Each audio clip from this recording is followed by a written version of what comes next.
In my last video, we talked about carbohydrates and we talked about what food was like in the 60s and 70s. So if you haven't listened to that, I'd really love you to go and listen to it because it's a prelude to what's happening now. So all of a sudden, a book came out, I Quit Sugar. And everybody started to say that sugar was bad, and especially fructose. So if we have a look at cane sugar, we know that cane sugar is a mix of glucose and fructose, and it's called sucrose. And glucose is something that enters the bloodstream very fast, puts the bloodstream up, or put the blood sugar up, and then drops it. Fructose comes in a little bit slower, puts the blood sugar up, and then drops it. But fructose also has an incredible role to play in our microbiome. So our microbiome actually uses fructose as a source of energy. And with that source of energy, they have a biochemical pathway that produces tyrosine, tryptophan, and phenylalanine. Now, these three amino acids are really important in the gut for your body to make neurotransmitters such as serotonin, dopamine, and noradrenaline. And these neurotransmitters help us do and function in every way we possibly can. So our nervous system goes to the tip of your finger, it's part of the brain, the spinal cord, your nervous system goes everywhere. And it needs chemical messengers, such as the ones I've just mentioned. It needs these chemical messengers in order to not only function, but in order for your brain to have cognition. And in order for you to be able to be calm or alert whenever you need to have each of those. So fructose is used by your microbiome in order to make those in order to make the precursors to those three neurotransmitters. It's also used to make something called enterobactin. Enterobactin is an iron carrier for bacteria. So it actually helps with your iron because it's helping with bacteria's carrying capacity for iron. So it also produces folic acid, coenzyme Q10. So all of these things are being produced by our microbiome as a result of fructose in our diet.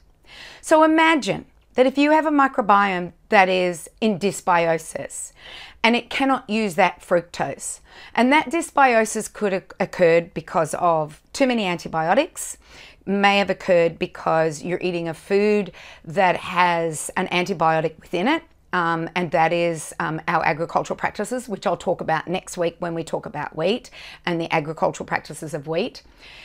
It could be because of the food you've been consuming, that you've been feeding your pathological microbiome as opposed to the microbiome that works symbiotically with you and allows you to have a fabulous immune system.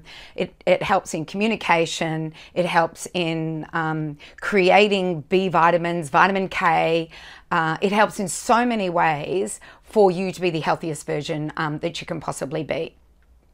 So when we have dysbiosis or a microbiome that's not working anymore and we eat fructose, now fructose is found in fruit, and fructose is also found in something called fructans, which is a stream of fructoses blended together that your body breaks down into fructose. And that's found in things like wheat. So what happens is if you haven't got a bacteria that is working and using that fructose then is not absorbed by the body, the bacteria aren't using it, it passes through the small intestine and into the large intestine, where you don't want those bacteria to be able to get with that fructose. Because what ends up happening is that these bacteria can produce with that fructose gas, and it could be methane or hydrogen, and that can cause discomfort, bloating tummy, and we've now given that a name, and it's called fructose malabsorption, and the diet that you go on is FODMAPs. But you can take all the fructose and you can take the fructans out, but what ends up happening is you're not fixing the root cause of the problem. And the root cause of the problem is that you must fix your microbiome. So do I think fructose is bad? No. I think it is really important. It's important for our bacteria. It's important for us. It's been a part of our diet for thousands of years. It's what we've done to the microbiome. It's what we've been eating and how we choose to live our lives that makes fructose the problem. So once you change all those things, then fructose can become part of your diet again. You can start eating fruits again. But you've got to fix that problem first, and sometimes you have to take that out of your diet, fix the gut, fix the microbiome, then you can re-enter those beautiful fructoses into your diet again, which is in the way of beautiful fresh fruits. All right, next week we will be talking about wheat and the agricultural practices that have been happening with wheat and how that is causing our fructose malabsorption and our problem with carbohydrates. So I'm going to round this whole series up. So I'll see you in the next video.